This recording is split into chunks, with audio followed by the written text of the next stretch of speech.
டிஎன்பிஎஸ்சியோட group one A தேர்வுகள் இன்னைக்கு நடத்தப்பட்டது. இந்த முதல்நிலை தேர்வு நடத்தப்பட்ட பிறகு இதற்கான ஒரு ஆய்வை நடத்துறதுக்காக டிஎன்பிஎஸ்சி தலைவர் பிரபாகர் அங்க போனப்போ செய்தியாளர்களை சந்திச்சார். அப்போ நிறைய முக்கியமான விஷயங்களை அவர் சொல்லியிருக்கார். அதுல முக்கியமாக இந்த குரூப் ஒன் தேர்வுக்கான முடிவுகள் 2 மாதங்களுக்குள்ளாகவே வந்துடும். அந்த முடிவுகள் வெளியானதிலிருந்து 3 மாதங்களுக்குள்ளாக மெயின் தேர்வு நடத்தப்படும். ஒட்டுமொத்தமாக இந்த குரூப் ஒன் தேர்வுக்கான இறுதி முடிவு 2026 பிப்ரவரி மாதத்துல வெளியாகும் அப்படின்னு சொல்லியிருக்காங்க. அந்த முடிவுகள் வெளியானதிலிருந்து சில நாட்கள்ல அல்லது சில ஓரிரு மாதங்கள்ல அடுத்த குரூப் ஒன் தேர்வுக்கான அறிவிப்பு வெளியாகிடும் என்பதையும் சொல்லியிருக்காங்க.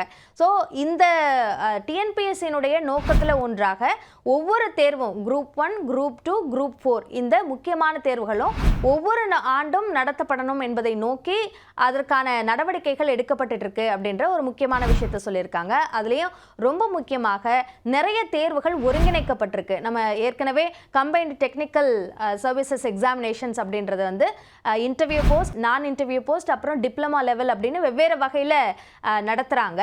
அந்த அடிப்படையில் பார்க்கும்பொழுது இதற்கு முன்பு 90லேருந்து 95 தேர்வுகளை டிஎன்பிஎஸ்சி நடத்தியிருக்காங்க இவ்வளவு ஆண்டுகளில்.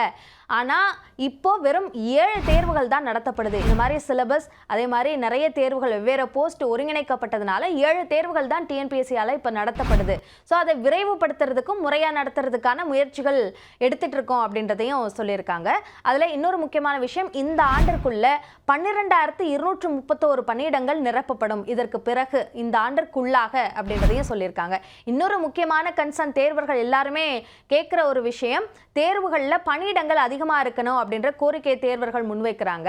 அந்த அடிப்படையில் இப்போ ஓராண்டிற்கு ஒரு தேர்வு நடத்தப்படணும் அப்படின்ற நோக்கமாக வச்சு செயல்படுறதுனாலையும் இந்த போஸ்ட் வர்றது வரைக்கும் காத்திருக்காம எவ்வளோ போஸ்ட் இருக்கோ அதை வச்சு அறிவிப்பை வெளியிட்டுட்டு அந்த தேர்வு நடைமுறைகள்லாம் நடந்து அந்த கலந்தாய்வுக்கு முன்பு வரைக்கும் எவ்வளவு பணியிடங்கள் ஒப்படைக்கப்படுதோ அதையெல்லாம் அந்த தேர்வோடையே சேர்க்கிறது அப்படின்ற ஒரு முடிவை டிஎன்பிஎஸ்சி எடுத்திருக்காங்க.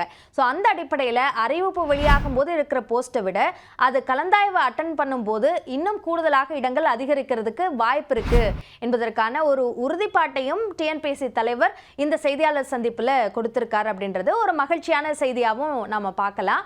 இதில் குரூப் 4 தேர்வு அது சார்ந்த கேள்வியும் எழுப்பப்பட்டது. ஸோ குரூப் 4 தேர்வுக்கும் அந்த பணியிடங்கள் அந்த அடிப்படையில் கூடுதலாக பணியிடங்கள் ஒப்படைக்கப்படும் பட்சத்தில் கலந்தாய்வுக்கு முன்பாக கூட சேர்க்கப்படும் என்பதனால இன்னும் அந்த பணியிடங்களோட எண்ணிக்கை அதிகரிக்கப்படுவதற்கான வாய்ப்பு இருக்கு அப்படின்னு டிஎன்பிஎஸ்சி தலைவர் தெரிவிச்சிருக்கார்.